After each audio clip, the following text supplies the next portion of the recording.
Vitamin A, D, E, K சத்துக்களுடன் mister gold refined sunflower oil. AGS Kalpathi S Aghoram வழங்கும் தளபதி விஜயின் the greatest of all time September 5 முதல் திரையரங்குகளில்.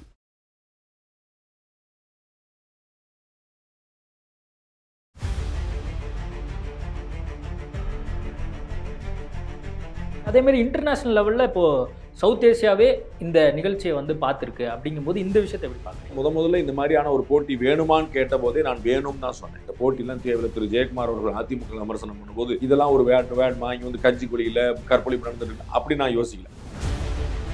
அண்ணாமலை என்ன சொன்னாருன்னா நிதியெல்லாம் வந்து தனியார் நிறுவனத்திலேருந்து வாங்கி இவங்க வந்து இந்த நிகழ்ச்சியை நடத்துறாங்க அப்படின்னு சொல்லி அண்ணாமலை சொன்னாரு. சொல்லிட்டு லண்டன் போயிட்டாரு. இப்போ அதுக்கான அலிகேஷன் வந்து சொன்னதாகவே இருக்கு. இப்போ நடத்தி முடிச்சிட்டாங்க. அப்போ அண்ணாமலை போற போக்கில் ஒரு அடி அடிச்சிட்டாரா அப்படிங்கிற ஒரு கேள்வி இருக்கு. உங்களை ஆசைக்கு நீங்க என்னன்னு சொல்லிக்கலாம். அதை ஏன் மறுக்கல? அந்த குற்றச்சாட்டு எப்படி வெறுமனே வந்து நம்ம டீ கடை பெஞ்சில் பேசுற மாதிரி பேசிட்டு போன மாதிரி ஆயிடுதுல. நீங்க பேசிட்டு போங்க. டிஎம்கே ஃபைல்ஸ் 1 வெளியிட்டாரு, டிஎம்கே ஃபைல்ஸ் 2 வெளியிட்டாரு. அதனுடைய நீட்சி ஏதாவது ஒன்று இருக்கணும்ல. அது மாதிரி எதுவுமே இல்லை. உங்களுடைய ஆசை அவர் செய்ய முடியாது. அவர் நீங்களே மாநில தலைவராக இருக்கணும். சங்கர் சரமா நினைக்கிற மாதிரி பிஜேபி நடத்தணும். நீங்க போய் மாநில தலைவராக இருக்கணும். விளையாட்டு அமைச்சர் ரொம்ப விளையாட்டா இருக்காரு. இந்த மாதிரி விஷயங்கள ரொம்ப கவனமா இருக்கணும். மக்கள் பிரச்சனை எவ்வளவோ இருக்கு. அதை பத்திலாம் வந்து இந்த அரசாங்கம் கண்டுகொள்ள மாட்டேங்குது அப்படிங்கிற மக்கள் பிரச்சனையில கண்டுகொள்ளணும். அதுல குழப்பம் இல்லை. திரு ஜெயக்குமார் சொன்னதோ திரு சீமான் சொன்னதோ மற்ற எல்லா பெருமக்களும் சொன்னதோ உண்மை. மக்கள் பிரச்சனைகள் தலைவிரிச்சு ஆடுது. நான் சொல்லு பள்ளி கல்லூரி விளையாட்டுகளுக்கு முக்கியத்துவம் கொடுக்குறாங்களா? அங்கதான் ஸ்போர்ட்ஸ் ஆர்ஜினேட் ஆகணும். புரியுங்களா? இது எல்லாமே ஸ்போர்ட்ஸ் தெரிஞ்சவங்க பண்ணக்கூடிய விளையாட்டு. கேலோ இந்தியாவோ செஸ்ஸோ கார் ரேஸோ விளையாட தெரிஞ்சவங்க பண்றது. விளையாட எப்ப கத்துப்பீங்க? ஸ்கூல்லையும் காலேஜ்லையும் தானே. அதுக்கு என்கரேஜ்மெண்ட் இருக்கான்னு கேட்குறேன். ஸ்போர்ட்ஸ் மினிஸ்டரா உதயநிதி ஸ்டாலினுடைய செயல்பாடு எப்படி இருக்கிறதா பார்க்குறீங்க? உங்களோட அப்சர்வேஷன். அவர் வந்து ஈவெண்ட்டை பிரமாதமாக நடத்துறாரு. நான் ஆமான்னு சொல்றேன். இதுக்கு தயாரிப்புகளை நடத்தணும்னு நான் சொல்றேன். அது நம்முடைய பங்களிப்பு ஒன்று இருக்கணும்ல. இல்ல எந்த இடத்துல அது தவற விடுறாரு நீங்க? பள்ளி கல்லூரி நான் சொன்னேனே. இல்ல அது பள்ளி கல்வித்துறை அமைச்சர் இருக்காரு அன்பில் மகேஷ். விளையாட்டுத்துறை அமைச்சர் பள்ளி கல்விக்கு போக மாட்டாரா? விளையாட்டுத்துறை அமைச்சர் என்ன எங்க விளையாடுவாரு? இல்ல இவங்க ரெண்டே ஃப்ரெண்டு தானே. அதெல்லாம் பேசி ஏதாவது தீர்த்துக்க மாட்டாங்க. நானும் வேணா சண்டை விடுறாங்க நான் சொல்றேன் உங்களுக்கு. மற்ற விஷயத்துல அவர் சரியா செயல்படுறாரா? மற்ற விஷயம் என்ன உங்களுக்கு என்ன வேணும்னு சொல்லுங்க, நான் சொல்லிடுறேன். உதயநிதி ஸ்டாலின் சூப்பரா செயல்படுறார். பாண்டே சர்டிஃபிகேட் கீழே தமிழில் போடுறீங்களா? போட்டுக்கோங்க, எனக்கு ஒன்றும் பிரச்சனை இல்லையே.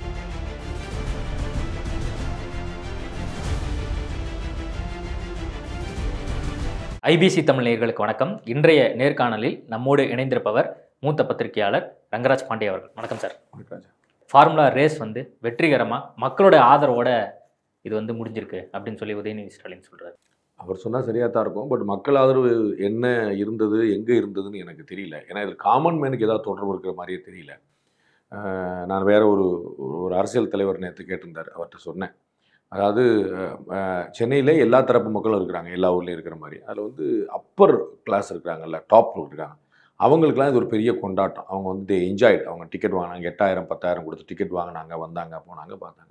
பட் காமன் மேனுக்கு அதில் வந்து அந்த என்ஜாய் பண்ணுறதுக்கான இது கிடைக்கல. ஏன்னா இது வந்து ஒரு மொத்தமே 3 கிலோமீட்டர் தாங்கிறனாலையும் அது சர்க்கிள் அப்படிங்கிறனாலையும் ஒரு இடத்துல இருந்தால் அந்த ரேஸை நம்ம டிவியில் யூடியூப்பில் பார்க்குற மாதிரி அது முழுசாக பார்க்கணும். அது வண்டி போகுது, ஒரு சேஸ் பண்ணுறது, இவன் நம்ம முந்துறோம் அப்படிங்கிறலாம் பார்க்க முடியல. அதுலேயும் போலீஸ் கெடுபிடி பயங்கரமாக போகுது. ஒரு நாய் மாடு அதெல்லாம் தான் உள்ளே போக முடிஞ்சது, மனிதர்கள் போக முடியல.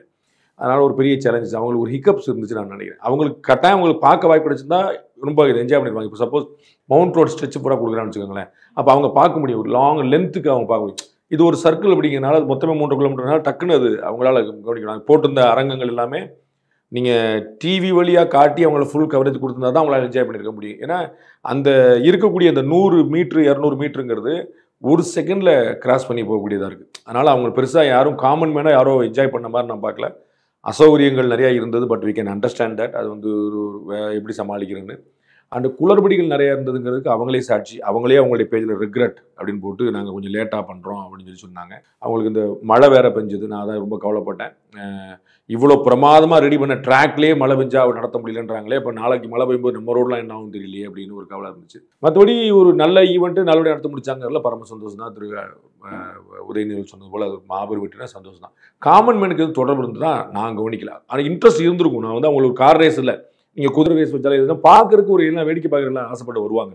அவங்களுக்கு அப்படிப்பட்ட சந்தர்ப்பம் கிடைக்கலன்னு நினைக்கிறேன். காமன் மேன் என்ஜாய் பண்ணும், சென்னை வாசி என்ஜாய் பண்ணுறதுக்கான சந்தர்ப்பம் அதில் அமையலன்னு நான் நினைக்கிறேன். அதான் காமன் மேன் வந்து என்ஜாய் பண்ண முடியல அப்படின்னு நீங்கள் சொல்கிறீங்க. அதே மாதிரி இது வந்து ஒரு A கிளாஸ் பீப்புள் மட்டும் இதை ரசித்தாங்க அப்படிங்கிறது நம்ம கண் கூட பார்த்தோம். ஆனால் வந்து நீங்கள் சொல்லக்கூடிய அசௌகரியமோ அந்த மாதிரி விஷயங்கள் எதுவுமே ஃபேஸ் பண்ணல அப்படிங்கிறத சேகர் பாபுவோ அதே மாதிரி உதயநிதி ஸ்டாலினோ அவங்க எந்த ஒரு பாதுகாப்பு ஏற்பாடுமே நல்லா இருந்துச்சு. அது மட்டும் இல்லாமல் டிராஃபிக்லாம் எதுவுமே வந்து நடக்கவே இல்லை அப்படிங்கிறது வந்து அந்த ரோடை கிராஸ் பண்ணவங்களுக்கு தெரிஞ்சிருக்கும். இப்போ நமக்கு வந்து பூனமல்லி ஹைரோட்லேருந்து வலசரவாக்கம் போகிறவங்களுக்கு எந்த பிரச்சனையுமே தெரிஞ்சிருக்காது. இப்படி ஒரு ரேஸ் நடந்திருக்கானே தெரிஞ்சிருக்காது. சரிங்களா? ஸ்ரீபெரும்புதூர் போயிட்டு இருக்கிறவருக்கு தெரிஞ்சிருக்காது இப்படி ஏதாவது பிரச்சனை நடக்குதான்னு தெரிஞ்சிருக்காது. ஆனால் அந்த காமராஜர் சாலையையும் அந்த தீவுத்திடலை சுற்றி இருக்கக்கூடிய சாலைகளையும் யூஸ் பண்ணவங்களுக்கு தெரியும். ஒரு ஹைகோர்ட்டு போகணுன்றவங்க, ஒரு செக்ரட்டரியேட் போகணுன்றவங்க, பாரிஸ் போகணுன்றவங்க, அவங்களுக்குலாம் வந்து எவ்வளோ சிரமம் படிச்சுன்னு எனக்கு தெரியும். அதுக்காக நான் சொல்லுவேன். நீங்கள் இந்த பக்கம் ஒருத்தர் வந்து சைதாப்பேட்டையிலேருந்து அவர் வந்து ஏர்போர்ட் நோக்கி போகிறார், அவருக்கு எந்த சிக்கலுமே இல்லை.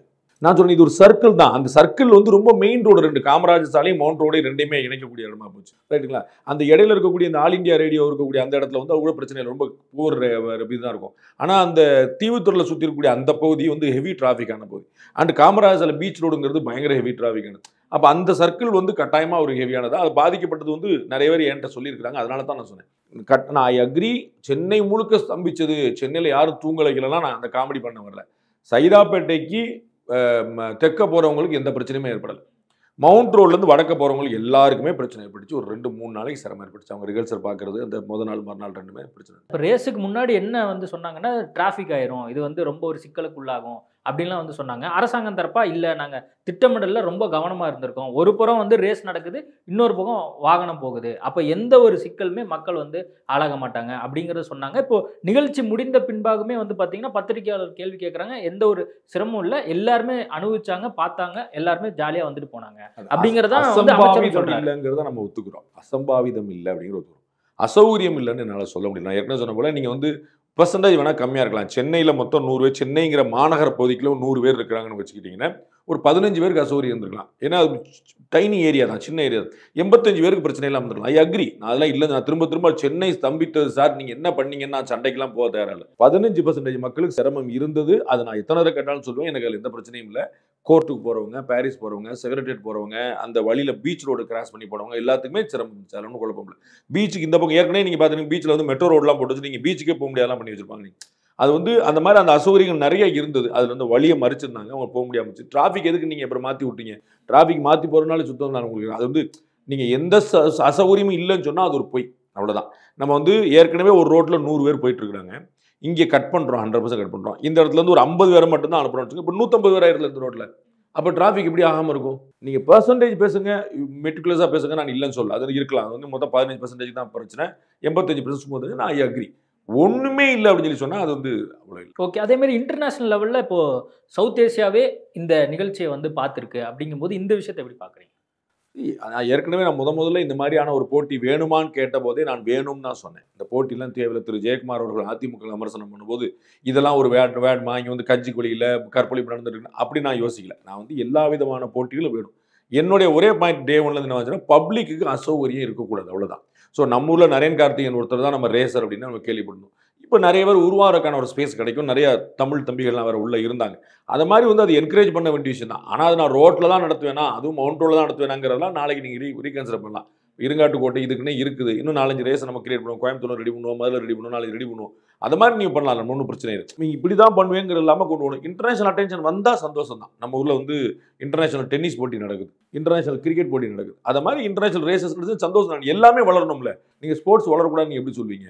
அது ஸ்போர்ட்ஸ் பணக்கார ஸ்போர்ட்ஸாக இருக்கணும், ரொம்ப காஸ்ட்லி ஸ்போர்ட்ஸாக இருக்கணும். ஏன்னா ஸ்போர்ட்ஸ் இஸ் ஸ்போர்ட்ஸ். நம்ம அதை என்ஜாய் பண்ணலாம், பார்க்கலாம். அது பயங்கரமான என்டர்டெயின்மெண்ட். நம்ம வந்து ஒரு சினிமா பார்க்கறத விட ஒரு சரக்கு அடிக்கிறத விட அது வந்து பெட்டராக இருக்கும்னு சொல்லலாம். நம்ம ஒரு என்டர்டெய்னிங்காக இருக்கும்னு சொல்லலாம். அது ஒன்றும் பிரச்சனை இல்லை. தாராளம் we can encourage. International attention கிடைச்சது அப்படின்னா பரம சந்தோஷம். கிடைச்சா பரம சந்தோஷம். எனக்கு தெரியாது, எனக்கு அதில் அவ்வளோ பெரிய நாலேஜ் கிடையாது. இந்த நிகழ்ச்சி நடக்கிறதுக்கு முன்னாடி அண்ணாமலை என்ன சொன்னாருன்னா, நிதியெல்லாம் வந்து தனியார் நிறுவனத்திலிருந்து வாங்கி இவங்க வந்து நிகழ்ச்சி நடத்துறாங்க, அதுல ஒரு கிரே ஏரியா இருக்குதான் அப்படின்னு சொல்லி அண்ணாமலை சொன்னாரு. சொல்லிட்டு லண்டன் போயிட்டாரு. இப்போ அதுக்கான அலிகேஷன் வந்து சொன்னதாகவே இருக்கு. இப்போ நடத்தி முடிச்சிட்டாங்க. அப்போ அண்ணாமலை போற போக்குல ஒரு அடி அடிச்சிட்டாரா அப்படிங்கிற ஒரு கேள்வி இருக்கு. உங்களை ஆசைக்கு நீங்க என்னன்னு சொல்லிக்கலாம். அதை ஏன் மறக்கல? அண்ணாமலை ரொம்ப அழகா கேள்வி கேட்கிறாரு. அது வந்து நீ போற போக்குல அடிச்சு போனாரு சொன்னீங்களா, போற போக்குல இன்னொரு ஓகே பேர் அடிச்சாரு. இதுக்கு ஏன் மேல கேஸ் போடலன்னு கேட்டார். என் மேலதான் 150 கேஸ் போட்டிருக்கீங்களே, நான் இப்போ ஒரு அலிகேஷன் வைக்கிறேன்ல, நான் சொன்னது பொய். அவர் என்ன சொன்னாரு? மாசு கட்டுப்பாட்டு வாரியம் சார்பா சுற்றுச்சூழல் துறை பூரா முழுக்க வந்து நீங்க நிறுவனங்களுக்கு வேற ஒரு பேன் நம்பர் சொல்லி அவங்க வேற ஒரு நிறுவனத்துக்கு காசு கொடுத்து சொல்றீங்க. நீ அரசாங்கத்துக்கு சொல்லி முதலமைச்சர் வாரநிதி கொடுங்க, இல்லை நாங்கள் கவர்மெண்ட் தமிழ்நாடு கொடுங்க, தமிழ்நாடு கஜானா கொடுங்கன்னா கூட போறாங்க, அதுல இருந்து ஸ்பெண்ட் பண்ணுவோம். வேற ஒரு தனியார் நிறுவனத்துக்கு கொடுத்தீங்க, நீங்க அப்படி சுற்றறிக்கை அனுப்புனீங்களா இல்லையா, காசு வசூல் பண்ணீங்களா இல்லையான்னு கேட்டார். அதுக்கெல்லாம் பதில் வரணும். அவர் போகிற போக்கில் சொல்லிட்டு போயிட்டாரு, நீங்கள் பதில் வரணும். எல்லாம் அவர் என்ன சொன்னாங்க, அடிஷனல் சொல்லுவார், என் மேலே கேஸ் போடுங்கன்றார். ஏன் கேஸ் போடலன்னு கேட்குறாரு. கேஸ் போட்டால் நான் டாக்குமெண்ட் எடுத்துருவேன் இல்லை. திரு டிஆர் பாலு, திருமதி கனிமொழி இவங்கெல்லாம் கேஸ் போட்டாங்களா அந்த திமுகவில் டிஎம்கே ஃபைல்ஸ் போடும்போது? அப்போ என்னை வந்து நீங்கள் அவதூறாக சொல்கிறீங்க, நான் கேஸ் போடுறேன்ட்டாங்களா? புரிஞ்சுக்க முடியுது. ஹி ஹேஸ் டு ஃபேஸ், அதில் ஒன்றும் குழப்பம் இல்லை. இதை போட்டுக்கலாம்ல. அவர் டேரெக்டாக சொன்னார், ஜாட மாடியாக கூட சொல்லியே. நீங்கள் சொன்ன போகிற போக்கில் ஒரு அடிச்சார், போகிற போக்கில் ஓப்பனாக தான் அடிச்சார். இல்லை, இப்போ அவர் குற்றச்சாட்டு வச்சாரு, அந்த குற்றச்சாட்டினுடைய தன்மை அப்படியே இருக்கு. அதுக்கப்புறம் பாஜகவை சேர்ந்தவர்கள் வேற யாருமே எதுவுமே பேசல. அப்போ வந்து அந்த குற்றச்சாட்டு எப்படி வெறுமனே வந்து நம்ம டீ கடை பெஞ்சில் பேசுற மாதிரி பேசிட்டு போன மாதிரி ஆயிடுது இல்லை? நீங்க பேசிட்டு போங்க, நீ புறக்கணிச்சிட்டு போங்க. நீங்க எது கேள்வி கேட்குறீங்க? அது டீ கடை பெஞ்சில் பேசுன பேச்சுக்கு நீங்க கேள்வியா கேட்குறீங்க? புறக்கணிச்சு போக வேண்டியதானே? அவர் ஒரு கட்சியுடைய மாநில தலைவர் ஒரு பாயிண்ட்டை தூக்கி வெயிட்டா வைக்கிறாரு. சொல்லும் போதே நான் தப்பா சொல்லியிருந்தேன், என் மேல கேஸை போடுன்றாரு. அப்புறம் ரியாக்ஷன் இல்லை. அப்புறம் நீங்க அதை பத்தி கேட்காம அவர் போற போக்கில் சொல்லிட்டு போயிட்டார், டீ கடை பெஞ்சில் பேசுற மாதிரி பேசுறாருன்னு நீங்க நினைச்சுக்கோங்க. நான் உங்களுடைய சிந்தனையை நான் எடுக்கணும். இல்ல சார், வெற்றிகரமா நடத்தி முடிச்சிட்டாங்க. அண்ணாமலை வந்து சார் இத வந்து அடுத்த கட்டத்துக்கு எடுத்து செல்வாரு. இப்ப டிஎம்கே ஃபைல்ஸ் 1 வெளியிட்டாரு, டிஎம்கே ஃபைல்ஸ் 2 வெளியிட்டாரு. அதனுடைய நீட்சி ஏதாவது ஒன்னு இருக்கணும்ல. அது மாதிரி எதுவுமே இல்ல. உங்களுடைய ஆசை அவர் செய்ய முடியாதுல்ல. அவர் நீங்களே மாநில தலைவராக இருக்கணும். சங்கர் சர்மா நினைக்கிற மாதிரி பிஜேபி நடத்தணும், நீங்க போய் மாநில தலைவராக உட்காந்துக்குங்க. அவர் தான் அவர் கட்சி நடத்துவார். நீங்க சொல்ல முடியாது. அதை அவரு போட்டி நடக்கக்கூடாதுன்னு சொல்லல, போட்டிக்கு வசூல் பண்ணீங்கன்னு சொல்றாரு. இது ஒரு முக்கியமான குற்றச்சாட்டு. ஆமா இல்லைன்னு சொல்லுங்க. இல்ல, இப்ப என்ன சொல்றாங்க, இப்ப அவர் போற போக்குல இப்படி பேசிட்டு லண்டன் போயிட்டாரு, போய் பேசிட்டு போயிட்டாரு அப்படிங்கிற ஒரு வாதத்தை வைக்கிறாங்க. வச்சாங்கன்னு வச்சுக்கோங்க, நீங்க வச்சுக்கோங்க. போய் இது மாதிரி நிறைய விஷயத்தை அவர் பேசிட்டு கடந்து போயிடுறாரு. அப்படியே வச்சுக்கோங்க, அப்படியே வச்சுக்கோங்க, அப்படியே வச்சுக்கோங்க. எதுக்கு 150 கேஸ் போட்டீங்க? எதுக்கு ஒரு மேலே வழக்கா போட்டீங்க? கடந்து போயிட வேண்டியதானே? டீ கடையில் பேசுறாரு, போற போக்கில் பேசுறாரு, பொய்யா பேசுறாரு. எதுக்குங்க அவரை பத்தி பேசிட்டு இருக்கீங்க? நீங்க எதுக்கு அவரை பத்தி பேசுறீங்கன்னு கேட்குறேன். எதுக்கு அவர் மேலே வழக்கு போட்டீங்க? மனசாட்சி இருந்தால் தெரியும் எல்லாருக்கும். அதற்கப்புறம் அந்த சுற்றறிக்கை திரும்ப பெறப்பட்டது. அதையும் அவர் பதிவு பண்றார். அப்புறம் இல்லைன்னு சொல்லுங்க, நீங்க நான் ப்ரூவ் பண்றேன்றார். அதையும் சொல்ல மாட்டேன்றீங்க, ஆமான்னு சொல்ல மாட்டேன்றீங்க, இல்லைன்னு சொல்ல மாட்டேறீங்க, கேஸும் போட மாட்டேன்றீங்க. உங்களை மாதிரி ஆளை வச்சுட்டு நீங்க போற போக்கில் சொன்னாரு, பொய் சொன்னாரு, டீ கடை பெஞ்சில் பேசுறான்னு சொல்லிட்டு இருக்கீங்க. இல்ல, இப்ப இந்த இடத்தை தேர்ந்தெடுத்ததற்கான காரணம் ஏதாவது உங்களால ஏதாவது யோசிக்க? அவங்க நான் என்னோட புரிதல் கிடையாது, எனக்கு ஸ்போர்ட்ஸ்ல நாலேஜ் கிடையாது. நான் புரிஞ்சுக்கிட்டது வந்து ஒரு சர்க்கியூட்டா இருக்கணுங்கிறது புரிஞ்சுக்கிட்டேன், ஒரு சர்க்கிளா இருக்கணும் அப்படின்னு புரிஞ்சுக்கிட்டேன். இந்த ஆவரேஜ் டிஸ்டன்ஸ்லாம் இருக்கணும்னு புரிஞ்சுக்கிட்டேன். தீவுத்துறையில் சுற்றி இருக்கக்கூடிய பகுதிகள் வந்து அந்த பீச் ரோடு, அந்த ஆல் இண்டியா ரேடியோ ரோடு, இந்த மவுண்ட் ரோடு, இந்த ஜங்ஷன் வந்து கரெக்டாக இருந்துச்சு நான் புரிஞ்சுக்கிட்டேன். எனக்கு தெரிஞ்சு அவ்வளோதான். இங்கே தான் வேணும்னு இருந்தாலும் வேற எங்கேயாவது ஜெமினி பிரிட்ஜை வச்சு பண்ணிருக்கலாமான்னு எனக்கு தெரியாது. அது அவங்களுடைய எக்ஸ்பெக்டேஷன்ஸ் என்ன எனக்கு தெரியல. இல்லை, ஏன்னா இப்போ நீங்க சொன்ன மாதிரி ஏற்கனவே வேற ஒரு இடம் இருக்கு, அந்த இடத்த தேர்ந்தெடுக்காம இங்க சிட்டிக்குள்ள நடத்தணும் அப்படின்னா வேற ஏதாவது இந்த ஃபார்முலா 4 இந்த ரைடே அப்படிப்பட்டதுன்னு புரிஞ்சுக்கிட்டேன். அது சிட்டிக்குள்ள தான் அது பண்றது, அப்படி ஆன் ரோடு தான் அதை பண்றதுன்னு நான் புரிஞ்சுக்கிட்டேன். நீங்க இருங்காட்டுக்கோட்டையில் நடத்துறது வந்து அது தனி ரேஸ், அது வந்து மீட்டர்ஸ் கணக்கில் கிலோமீட்டர் கணக்கில் அவங்க வச்சு பண்றாங்க. அது வந்து ரேஸுக்கான இடம். அங்கே வேற அது வந்து ஃபார்முலா 1 மாதிரியான இடங்களை நம்ம டெவலப் பண்ண அதை பண்ணலாம். இந்த ஃபார்முலா 4ல இந்த சிட்டி ரேஸுங்கிறதே வடிவமைப்பே இப்படி தான் நான் புரிஞ்சுக்கிறேன். ஐ மே பி ராங். திரும்ப சொல்றேன், எனக்கு அதை பற்றி தெரியாது. நான் புரிஞ்சுக்கிட்டு அதோட வடிவமைப்பே அப்படி தான். அது மவுண்ட் ரோடா இருக்கணுமா, பூந்தமல்லி ரோடா இருக்கணுமா, கிண்டி பிரிட்ஜா இருக்கணுமாங்கிறது எனக்கு தெரியாது. அவங்களுடைய எப்படிப்பட்ட நீட் இருக்குங்கிற பொறுத்து முடியும். சீமான் அவர்கள் என்ன சொல்றாரு, இந்த நிகழ்ச்சியை வந்து இங்க நடத்திருக்க கூடாதுங்கிற ஒரு குற்றச்சாட்டு தாண்டி விளையாட்டு அமைச்சர் ரொம்ப விளையாட்டா இருக்காரு, இந்த மாதிரி விஷயங்கள ரொம்ப கவனமா இருக்கணும், மக்கள் பிரச்சனை எவ்வளவோ இருக்கு, அதை பத்தி எல்லாம் வந்து இந்த அரசாங்கம் கண்டுகொள்ள மாட்டேங்குது அப்படிங்கிற மக்கள் பிரச்சனையில கண்டு கொள்ளணும், அதுல குழப்பம் இல்லை. திரு ஜெயக்குமார் சொன்னதோ, திரு சீமான் சொன்னதோ, மற்ற எல்லா பெருமக்கள் சொன்னதோ உண்மை. மக்கள் பிரச்சனைகள் தலைவிரிச்சு ஆடுது, அதனால விளையாட்டு வேண்டாங்கிறது இல்லை. அதை நம்ம புரிஞ்சுக்கணும். நாளைக்கு ஒரு சினிமா திருவிழா நடத்துறோம், இப்போ நம்ம தியேட்டருக்கு நம்ம ஊர்ல வந்து 100 பாலியல் வன்முறை நடக்குது, தியேட்டருக்குன்னு கேட்டா என்ன செய்வீங்க? புரியுங்களா? அதுவும் இருந்துகிட்டே இருக்கும். நீங்க தியேட்டர் இருக்கணும், என்டர்டைன்மெண்ட் இருக்கணும், பீச் இருக்கும், பார்க் இருக்கும், கோயில் இருக்கும், எல்லாமே இருந்துகிட்டு இருக்கும். இந்த விஷயங்களை நம்ம சரி பண்ணிட்டே இருக்கணும்.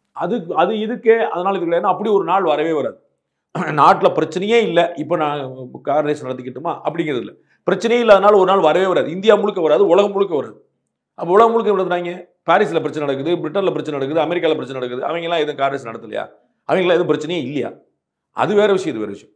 ஆனால் அதே ஸ்போர்ட்ஸில் கொஞ்சம் மாற்றி யோசிக்கிறேன். அதே ஸ்போர்ட்ஸில் இன்னமும் கவனம் செலுத்த வேண்டிய விஷயங்கள் நிறையா இருக்குது. ஆனால் அது ஏகப்பட்டது இருக்குது. பள்ளிக்கூடங்களில், கல்லூரிகளில் பொருட்கள் இல்லை. மத்திய அரசு வந்து இந்த எஸ்எஸ்ஏ ஸ்கீமில் அவங்க வந்து பிஎம் ஸ்ரீ ஸ்கீமில் சேர சொல்லி மிரட்டுறாங்கன்னு சொல்லி சொல்கிறாங்க இல்லையா? அந்த எஸ்எஸ்ஏ ஸ்கீமில் கடந்தாண்டு, if I am not wrong, that's what I was told, கடந்தாண்டவங்க ஒவ்வொரு பள்ளிக்கூடத்துக்கும் ஒவ்வொரு கல்லூரிக்கும் விளையாட்டு பொருட்கள் வாங்குறதுக்குன்னு நிதி கொடுத்துருக்காங்க. அரசு பள்ளிக்கூடத்துலேருந்து ஒரு வெள்ளை அறிக்கை கொடுக்கட்டும், எவ்வளவு நாங்கள் வாங்கியிருக்கிறோம், எவ்வளோ அரசு பள்ளிக்கூடங்களில் வந்துருச்சுங்கிறது சொல்லட்டும். ஸோ அவங்க கட்சி தலைவர்கள், அவங்களுடைய மூத்த தலைவர்களுடைய இவங்க பேரில் ஒரு டோர்னமெண்ட் நடத்துவோம், அது மூலமாக 4 பேருக்கு ஒரு கிரிக்கெட் பேட்டை கொடுப்போம், அது மூலமாக 4 பசங்கள்கிட்ட வந்து ஃபெமிலியர் ஆகிக்கணும், ஃபியூச்சர் ஓட்டர்ஸ் அவங்கலாம் அப்படின்னு நினைப்பு இருக்குதே தவிர விளையாட்டை ஊக்கப்படுத்துற ஒரு முழு முனைப்பு இருக்கிறதா நான் இன்னும் அறியல. இல்லை இப்போ சீமான் அவர்கள் என்ன சொல்றாரு, இந்த விளையாட்டை ஏன் வந்து இங்க நடத்தணும் அப்படிங்கிறது. அதுல பார்ட்டிசிபேட் பண்ணக்கூடிய நபர்கள் பத்தியும் எதுவும் தெரியாது, இந்த விளையாட்டை பத்தியும் யாரும் இங்க இருக்கக்கூடிய யாருக்குமே தெரியாது, ஏகப்பட்ட தமிழர் சார்ந்த விளையாட்டு இருக்கு அப்படிங்கிற ஒரு கருத்தை வந்து அவர் வைக்கிறாரு. நான் திரும்ப சொல்றேன், தமிழர் சார்ந்த மண் சார்ந்த இந்த கலாச்சாரம் பண்பாடு சார்ந்த விளையாட்டுகளையும் ஊக்குவிக்கணும். இந்த விளையாட்டும் இருக்கலாம். நம்மகிட்ட மாட்டு வண்டி இருக்கு, கார் வேண்டாம்னு சொல்ல முடியுமா? நம்முடைய பாரம்பரியம் மாட்டு வண்டி, கார் வந்து இறக்குமதி, நம்ம கார் வேண்டாம்னு சொல்ல முடியுமா? ஸோ மாட்டு வண்டியும் பயன்படுத்தணும். நமக்கு மாடு வேணும், மாட்டு வண்டி வேணும். மாட்டு வண்டி இன்னமும் ஊரில் ஓடிட்டு தான் இருக்குது. மாட்டு வண்டி இந்தியாவில் இல்லையா, தமிழ்நாட்டில் இல்லையா? மாட்டு வண்டி இருக்கிறவங்க மாட்டு வண்டி, டிராக்டர் வச்சுருக்கவங்க டிராக்டர், கார் வச்சுருக்கவங்க கார். அது நம்ம டெக்னாலஜி இம்ப்ளிமெண்ட் பண்ணுறதுல ஒன்றும் தப்பே கிடையாது. இந்த ரேஸ் வேண்டாம்னு நான் சொல்ல மாட்டேன். நம்முடைய கலையை வளர்க்கணுங்கிறது ஆமாமே, நம்முடைய விளையாட்டு வளர்க்கணும் ஆமாமே, அது ஒன்றும். அது வேணுங்கிறனால இது வேண்டாம் அப்படி யோசிக்கக்கூடாதுங்கிற என்னோட பாயிண்ட். இல்லை ஒட்டுமொத்தமாக இப்போ நீங்கள் சொன்னது மாதிரி பள்ளி கல்வித்துறையில் நிறைய பொருட்கள் வாங்க வேண்டியது இருக்கு, இது சம்பந்தமா வெள்ளை அறிக்கை கொடுக்கணும்னு நீங்க சொல்றீங்க. இப்ப விளையாட்டுத்துறை அமைச்சர் என்கரேஜ்மெண்டே கிடையாது. இல்ல இப்ப நீங்க தைரியமா இப்படி சொல்றீங்கல்ல, ஆனா சென்னை ஒலிம்பியாட்டா இருக்கட்டும், நிறைய விளையாட்டுகளை வந்து இந்த அரசாங்கம் வந்ததுக்கப்புறம் உதயநிதி தலைமையில நிறைய நடந்துட்டு தானே இருக்கு. செஸ் விளையாட்டு ஒலிம்பியாட்டு நடந்தது, சென்னை ஓபன் நடந்தது. அதான் சென்னை ஓபன் வந்து திமுக ஆட்சி வந்த பிறகு நடக்குதா? இந்த 3 வருஷம் தான் சென்னை ஓபன் நடக்குதா? அது எத்தனை வருஷம் நடக்குதுன்னு போய் பாருங்க டேவிஸ். அதற்கும் திமுக ஆட்சிக்கு எந்த சம்பந்தமும் கிடையாது. சரிங்களா? அந்த ஃபெடரேஷன் காலகாலமாக இங்கே நடந்துகிட்டு இருக்கு. இதே சென்னை ஓப்பனுக்கு நடந்துகிட்டு இருக்கு. செஸ் ஒலிம்பியாட் வந்து சென்ட்ரல் கவர்மெண்ட் ரோல் ரொம்ப அதிகம். நரேந்திர மோடி இதுக்கு வந்தார், தமிழ்நாடு அரசு நடத்துச்சுன்னா அவருக்கு இங்கே என்ன வேலை? அவர் ஏன் வந்து துவக்கி வச்சார்? அது இன்டர்நேஷனல் செஸ் ஒலிம்பியாட் நாம சொன்னோம் செஸ் சென்னையில் நடத்துக்குன்னு தமிழ்நாடு அரசு தயாராக இருந்துச்சு, கொடுத்தோம். இல்லை அதே மாதிரி கேலோ இந்தியா அந்த மாதிரி திட்டங்கள் நம்ம ஊர்ல நடக்கணும், நம்ம மாநிலத்தில் நடக்கணும். கேலோ இந்தியா தமிழ் பேரா? தமிழ்நாடு அரசுடைய முயற்சியா? கேலோ இந்தியா நாங்க நடத்துறோம்னு சொல்லி இந்த மாநிலம் நடத்துது. எல்லா மாநிலத்துக்கும் கொடுக்குறாங்க பாஸ், எல்லா மாநிலத்துக்கும் கொடுக்காங்க. நீங்க வாங்கினா சந்தோஷம். நான் திரும்ப பாருங்க, இல்ல நீங்க ஸ்போர்ட்ஸுக்கு இந்த அரசாங்கம் முக்கியத்துவம் கொடுக்கலன்னு நீங்க சொல்றீங்க. நான் சொல்றது வேற. பள்ளி கல்லூரி மாணவர்களுடைய விளையாட்டு திறனுக்கு நான் சொன்னேன், திரும்ப எடுத்து பார்த்துக்கு. நீங்க எடுத்து கட் பண்ணி எடுத்து திருப்பி போட்டு பாண்டே என்ன சொன்னாரு, இப்ப என்ன சொன்னா, மாத்தி பேசுறாருன்னு எடுத்து போடுங்க. நான் சொல்லு, பள்ளி கல்லூரி விளையாட்டுகளுக்கு முக்கியத்துவம் கொடுக்குறாங்களா? அங்கதான் ஸ்போர்ட்ஸ் ஆர்ஜினேட் ஆகணும். புரியுங்களா? இது எல்லாமே ஸ்போர்ட்ஸ் தெரிஞ்சவங்க பண்ணக்கூடிய விளையாட்டு. கேலோ இந்தியாவோ செஸ்ஸோ கார் ரேஸோ விளையாட தெரிஞ்சவங்க பண்றது. விளையாட எப்ப கத்துப்பீங்க? ஸ்கூல்லையும் காலேஜ்லையும் தானே. அதுக்கு என்கரேஜ்மெண்ட் இருக்கான்னு கேட்குறேன். பாதி ஸ்கூல்ல இங்க ஸ்போர்ட்ஸே கிடையாது. பாதி நான் இன்னைக்கு நீங்க வந்து ஒரு உங்களுக்கு நியூஸா நான் உங்களுக்கு ஸ்கூப் சொல்றேன். தமிழ்நாட்டில் எத்தனை பள்ளிக்கூடங்கள்ல விளையாட்டு ஆசிரியர் இருக்கான்னு நீங்க பாருங்க. தமிழ்நாடு அரசு பள்ளிக்கூட மட்டும் பேசுவோம். எத்தனை பள்ளிக்கூடத்தில் விளையாட்டு ஆசிரியர் இருக்கான்னு பாருங்க. அவங்க எத்தனை பேர் டியூட்டிக்கு வர்றாங்கன்னு பாருங்க. அவங்களுக்கு எத்தனை பேருக்கு விளையாட அனுமதி கிடைக்குதுன்னு பாருங்க பசங்களுக்கு. அதெல்லாம் பயங்கர மோசம். அதெல்லாம் இல்லவே இல்லை. கிட்டத்தட்ட எல்லாம் கிளம்பி போயிடுறாங்க, சீக்கிரம் வீட்டுக்கு போயிடுறாங்க, வர்றதில்ல, ஆசிரியர் பெருமக்கள் வர்றதில்ல, உள்ள இது திங்ஸ் இல்லை, அவங்களாம் ஒரு டைம் பாஸ்க்கு ரிலாக்ஸாக வச்சுருக்காங்க. மிச்சம் ஏதாவது ஒரு 4 நல்ல பள்ளியோட கவர்மெண்ட்டில் மிஞ்சி இருந்துச்சுன்னா வேற ஆசிரியர்கள் அதை எடுத்துக்கிறாங்க அந்த வகுப்பு. அங்கே விளையாட்டுக்கான ஊக்கமே கிடையாது. ஒருத்தன் வந்து நான் ஓடுறேன், ஆடுறேன், பாடுறேன், நான் விளையாடுறேன்னு ஒருத்தன் வந்தான்னா அதுக்கு அரசு பள்ளிக்கூடங்களில் என்கரேஜ்மெண்ட் செய்யும். இல்லை இந்த 3 வருஷத்துல அந்த மாதிரி தான் இன்னும் நீடிச்சிட்டு இருக்குன்னு நீங்க நினைக்கிறீங்க? ஏற்கனவே இருந்து தொடருதுன்னு சொல்றேன். எனக்கு எந்த குழப்பம் இல்லை. இப்போ விளையாட்டுத்துறை அமைச்சரா வந்த பின்பாக பள்ளிக்கல்வித்துறை சார்பா பெரிதா எந்த முன்னெடுப்பும் இல்ல. விளையாட்டுத்துறை சார்பா நீங்க சொல்லுங்க, நான் மாத்திக்கிறேன். இப்ப மாவட்டத்தோட கொண்டு வரோம். அதே மாதிரி ஆக்டிவிட்டிஸ், அதாவது அமைச்சரே உதயநிதி ஸ்டாலினே சொல்றாரு விளையாட்டு ஊக்கம் கொடுக்கணும் அப்படிங்கறத எல்லா பேட்டிகளுமே அவர் சொல்லிட்டே தானே இருக்காரு. நானும் தானே சொல்றேன், அவர் மட்டும் தான் சொல்லுமா? நீங்க சொல்ல முடியல விளையாட்டுக்கு ஊக்கம் கொடுக்கணுமா கூடாதா? சங்கர் சர்மா சொல்றாரு, சொல்லுங்க. நிச்சயமா கொடுக்கணும். அப்புறம் என்ன உதயநிதி சொல்றாரு, சங்கர் சர்மா இல்ல அமைச்சர் சொல்லும் போது ஒரு வேல்யூபிளா இருக்கும். செய்யறோமாங்கிறதுல பாக்கணும். சீமானும் சொல்றாரு, அண்ணாமலையும் சொல்றாரு, இபிஎஸ் எல்லாரும் தான் சொல்லுவாங்க. யாரு செய்யணும்?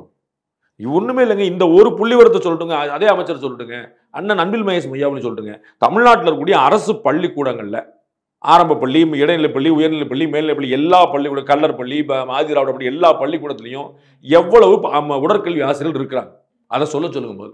எவ்வளவு பற்றாக்குறை, எவ்வளவு ஃபில் பண்ணியிருக்காங்க, எவ்வளவு விளையாட்டுல வந்திருக்காங்க, அவங்களுக்கு என்ன ஸ்பெண்ட் பண்றோம். கடந்த ஆண்டு எஸ்எஸ்ஏல வந்து விளையாட்டுல பொருள் வாங்குறதுக்கு வந்து ஒவ்வொரு பள்ளிக்கூடத்துக்கு 5000 to 25,000 வரைக்கும் மத்திய அரசு கொடுத்துச்சு. அதை வந்து எவ்வளவு பொருள் வாங்கியிருக்காங்க இதை சொல்லுங்க. வேற எதுவுமே வேண்டாமே. அமெரிக்கால இருந்து இப்போ சிஎம் அவர்கள் ஒரு அப்ளாஸ் வந்து கொடுத்து நல்லா பண்ணி முடிச்சிருக்கீங்க, ஓவராலா ஸ்போர்ட்ஸ் டிபார்ட்மெண்ட் நல்லா பண்ணி முடிச்சிருக்கீங்க அப்படின்னு ஒரு ட்வீட் ஒன்று போட்டிருந்தாங்க. அவர் வேற என்ன சொல்லுவாரு எதிர்பார்க்குறீங்க?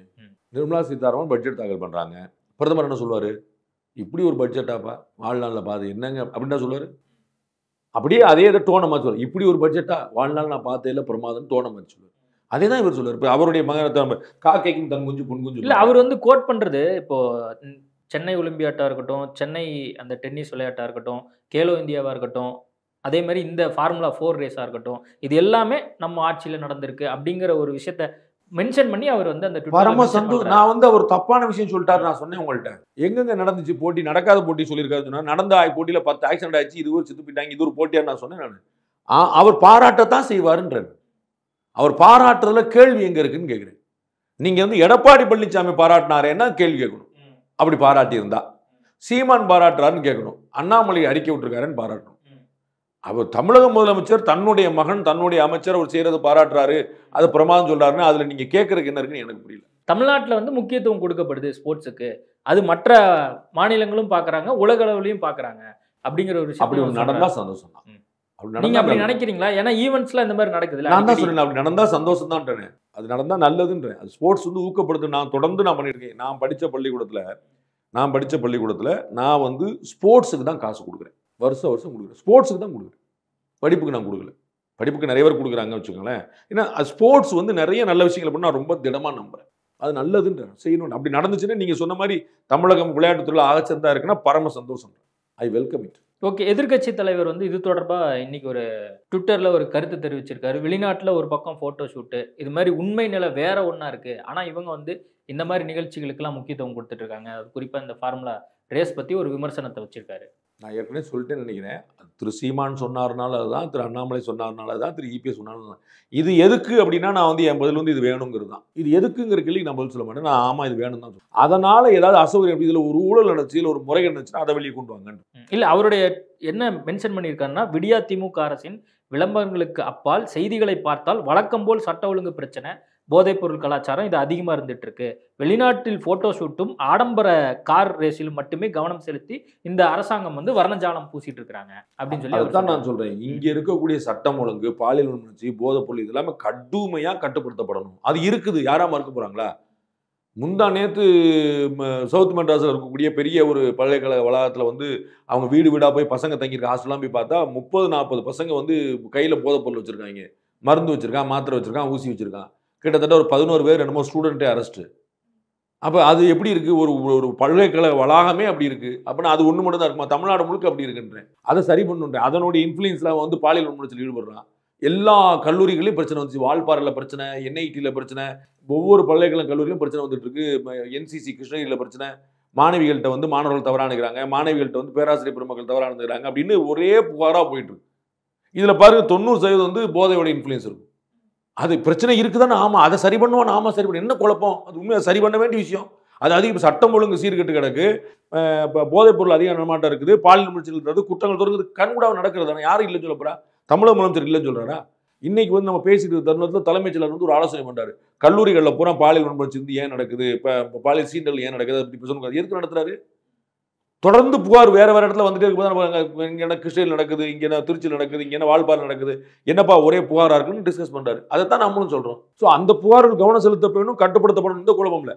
அது வேற, கார் ரேஸ் வேற. ஓகே, ஸ்போர்ட்ஸ் மினிஸ்டரா உதயநிதி ஸ்டாலினுடைய செயல்பாடு எப்படி இருக்கிறதா பார்க்குறீங்க உங்களோட அப்சர்வேஷனில்? அவர் வந்து ஈவெண்ட்டை பிரமாதமாக நடத்துறாரு. நான் ஆமான்னு சொல்கிறேன். இதுக்கு தயாரிப்புகளை நடத்தணும்னு நான் சொல்லுவேன். என்னோட கோரிக்கை என்ன, எதிர்பார்ப்பு என்னன்னா, முன்னாடி ஸ்டெப்பு ஃபெசிலிட்டேட் பண்ணுற யாருனாலும் பண்ணலாம். பஸ் அது யாருனாலும் பண்ணலாம். அது நம்முடைய பங்களிப்பு ஒன்று இருக்கணும்ல. இல்ல எந்த இடத்துல அது தவற விடுறாரு நீங்க? பள்ளி கல்லூரி தான் சொன்னேனே. இல்ல அது பள்ளி கல்வித்துறை அமைச்சர் இருக்காரு அன்பில் மகேஷ். விளையாட்டுத்துறை அமைச்சர் பள்ளி கல்விக்கு போக மாட்டாரா? விளையாட்டுத்துறை அமைச்சர் என்ன எங்க விளையாடுவாரு? இல்ல இவங்க ரெண்டே ஃப்ரெண்டு தானே, அதெல்லாம் பேசி ஏதாவது தீர்த்துக்க மாட்டாங்க. நானும் வேணாம் சண்டை விடுறாங்க நான் சொல்றேன். உங்கள்கிட்ட 2 பேருக்கும் சண்டை, 2 பேருக்கும் மனஸ்தாபம் நான் சொல்றேன். அது உண்மை தானே. யாரும் மறுக்கிறா? அதுல சண்டை இருக்குன்னு சொல்லிருக்கேன். உங்களுக்கு அவங்க தீர்த்துக்கலாம் நடக்குதான்னு நீங்க சொல்லுங்க. உங்களுக்கு நிறைவடைஞ்சா எனக்கு பரம சந்தோஷம். பள்ளி கல்லூரிகளில் விளையாட்டுக்கான ஊக்குவிப்பு இருக்குதாங்கிறது என்னுடைய கேள்வி. அங்கே பயங்கரமான லாகிங். அரசு பள்ளி மாணவர்கள் படிப்புலையும் ஷைன் பண்ண முடியாமல் இல்லை பயங்கரமாக தடுமாறுறாங்க. அவங்களுக்கு வந்து ஆசிரியர் பெருமக்கள் நிறையா இல்லை. நிறைய அது வட மாவட்டங்கள்லாம் பாவம்னா கண்ணீர் சிந்த அளவுக்கு பாவம். வட மாவட்டங்கள்லாம் நீங்கள் வந்து விழுப்புரத்துலேருந்து, திண்டிவனத்துலேருந்து, தருமபுரிலேருந்து, கிருஷ்ணகிரிலேருந்து, இந்த பக்கம் பூரா வேலூர், திருவண்ணாமலேருந்து இந்த பக்கம் பார்த்தீங்கன்னா பாதி ஆசிரியர் பெருமக்களே கிடையாது பள்ளிக்கூடத்திலேயே. இவங்க பள்ளிக்கூடம் கரூரில் முந்தானத்து நீங்கள் பள்ளிக்கல்வி திருப்பதி கேட்டீங்க. இப்போ கரூரில் முந்தானத்து 2 பள்ளிக்கூடமே மூடிட்டாங்க. ஒரு மாணவன் கூட சேரல. அப்புறம் நாங்கள் அரசு பள்ளியோட எண்ணிக்கையே குறைஞ்சிட்டு போகுது. 51% வந்து கவர்மெண்ட் ஸ்கூல் கிடையாது, பிரைவேட் ஸ்கூல்ஸ். 49% தான் கவர்மெண்ட் ஸ்கூல்ஸே. அப்போ வந்து பிரைவேட் ஸ்கூல்ஸ் எண்ணிக்கை வந்து கவர்மெண்ட் ஸ்கூல் அதிகரிச்சிருச்சு. இருக்கிறப்புறம் குறைஞ்சிட்டே வருது. அப்போ எந்த லட்சத்தில் இருக்குன்னு நீங்கள் பார்த்துக்கோங்க. இல்லை இப்போ ஸ்கூல் காலேஜில் இதுக்கான முக்கியத்துவம் கம்மியாக இருக்குது அப்படின்னு நம்ம புரிஞ்சு கொண்டாலுமே மற்ற விஷயத்தில் அவர் சரியாக செயல்படுறாரா? மற்ற விஷயம் என்ன சார் நீங்கள் எதிர்பார்க்குறீங்க? எனக்கு ஒன்றும் புரியல. நீங்கள் என்ன உங்களுக்கு என்ன வேணும்னு சொல்லுங்கள், நான் அதை சொல்லிடுறேன். உதயநிதி ஸ்டாலின் சூப்பரா செயல்படுறார். பாண்டே சர்டிபிகேட் தமிழில் போட்டீங்களா, போட்டுக்கோங்க, எனக்கு ஒன்றும் பிரச்சனை இல்லையே. நான் ஏன் வேண்டாம் சொல்ல? இப்ப இதனால எந்த பிரயோஜனம் இல்ல, வெளிநாட்டு சார்ந்திருக்கக்கூடிய நிறுவனங்கள்லாம் இங்க வரும் அப்படிங்கிற விஷயத்தெல்லாம் வந்து முன்னெடுத்து திமுக சார்ந்தவர்கள் பேசுறாங்கல்ல. அப்ப இதனால எந்த பிரயோஜனம் இல்லையா? நடத்தி முடிச்ச ஆளாளுக்கு அவங்க வீட்டுக்கு போய் அடுத்த வேலையை பார்க்க இது தொடர்ந்து நடக்கும் போது இந்த விளையாட்டை பத்தின ஒரு அவேர்னஸ் வரணும். வேற காமன் மேன் கையில் என்ன இருக்கு? அந்த விளையாட்டுக்காக கூட 4 பேர் வரலாம்.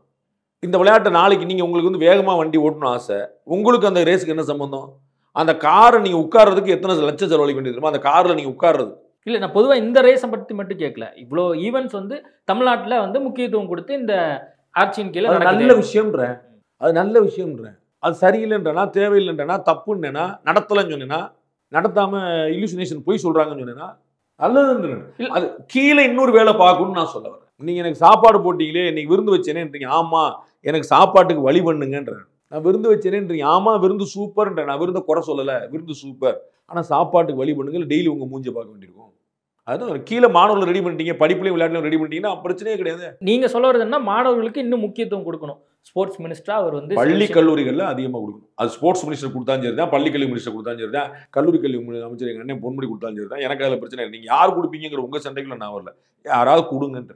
ஓகே சார், நிறைய விஷயங்கள் கொடுத்து பேசியிருக்கோம். நேர்காணல் கொடுத்ததுக்கு நன்றி. Vitamin A, D, E, K சத்துக்களுடன் mister gold refined sunflower oil. AGS Kalpathi S Aghoram வழங்கும் தளபதி விஜயின் the greatest of all time September 5 முதல் திரையரங்குகளில்.